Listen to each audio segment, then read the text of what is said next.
Confusing problems part 8. ചില കണക്കുകൾ നമ്മളിൽ ആശയക്കുഴപ്പമുണ്ടാക്കും. അങ്ങനത്തെ ഒരു ജോഡി കണക്കുകളാണ് ഇവിടെ. k+2, 4k - 6, 3k - 2 ഇവ സമാന്തര ശ്രേണിയിലെ തുടർച്ചയായ 3 പദങ്ങളാണ്. കെയുടെ വില കാണുക. 1/√3, x √3 എന്നിവ സമഗുണിത ശ്രേണിയിലെ തുടർച്ചയായ 3 പദങ്ങളാണ്. എക്സിൻ്റെ വില കാണുക. രണ്ട് ചോദ്യങ്ങളും എന്താണ് വ്യത്യാസം? ഇത് സമാന്തര ശ്രേണിയാണ്, ഇത് സമഗുണിത ശ്രേണിയാണ്. ഇത് അരിത്മെറ്റിക് സീക്വൻസ് ആണ്, ഇത് ജിയോമെട്രിക് സീക്വൻസ് ആണ്. അതാണ് വ്യത്യാസം. കാണേണ്ടത് ഒരുപോലെയാണ്. എന്താ? ഇതിലത്തെ ചരം എന്താ? കെ, അതാണ് കാണേണ്ടത്. ഇവിടുത്തെ ചരം എന്താ? എക്സ്, അതാണ് കാണേണ്ടത്. അപ്പോൾ നമുക്ക് ഒരു സമാന്തര ശ്രേണി എടുത്ത് നോക്കാം. ഒരു സമാന്തര ശ്രേണി ഇപ്പോൾ ഉദാഹരണമായിട്ട് 5, 10, 15 എക്സാക്ട് അത് സമാന്തര ശ്രേണിയാണ് അല്ലേ? ഇതിലത്തെ നടുവിലത്തെ എത്രയാണ്? 10 അല്ലേ? ആ നടുവിലത്തെ 10ൻ്റെ ഇരട്ടി എത്രയേ? 20.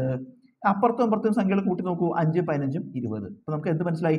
നടുവിലത്തെ ഇരട്ടി രണ്ട് ഭാഗത്തുള്ളതിൻ്റെ തുകയ്ക്ക് തുല്യമാണ്. അതുപോലെ നമുക്ക് എന്ത് എഴുതാം? ഇതിപ്പോൾ ABC ആണെങ്കിൽ ഇത് A, ഇത് B, ഇത് C ആണെങ്കിൽ നടുവിലത്തെ ഇരട്ടി, അതായത് ഇതിൻ്റെ ഇരട്ടി എന്താണ്? 2B സമം അപ്പുറത്തെയും ഇപ്പുറത്തെയും കൂട്ടുക A + C, A + C. ഇതാണ് സൂത്രവാക്യം. ഇതാണ് അരിത്മെറ്റിക് സീക്വൻസിൻ്റെ സൂത്രവാക്യത്തിൽ വില കൊടുക്കുക. 2 × B എത്രയാണ്?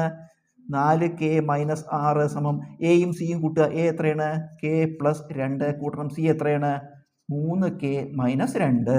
രണ്ടിനെയും ഗുണിക്കണം. 24 8k 2 × -6 -12 സമം k 3k കൂട്ടിയ 4k 2 2 കുറച്ചാൽ 0 ആയി.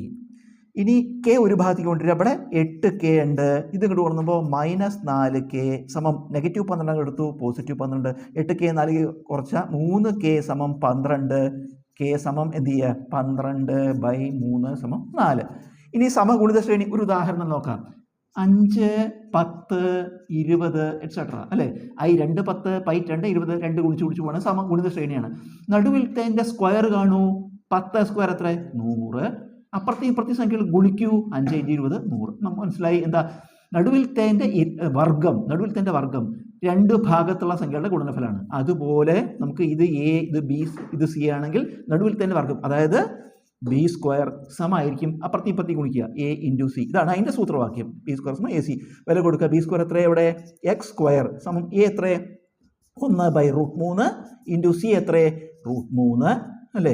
അപ്പോൾ x² സമം ഇതിൽ √3 വെട്ടിപ്പോയിട്ട് എന്ത് വരും? 1. x² 1 ആണെങ്കിൽ x എന്താ? 1ൻ്റെ റൂട്ട് അല്ലേ? 1ൻ്റെ റൂട്ട് നമുക്കറിയാം. +1 -1 വരാൻ നമുക്ക് 1 എടുക്കാം.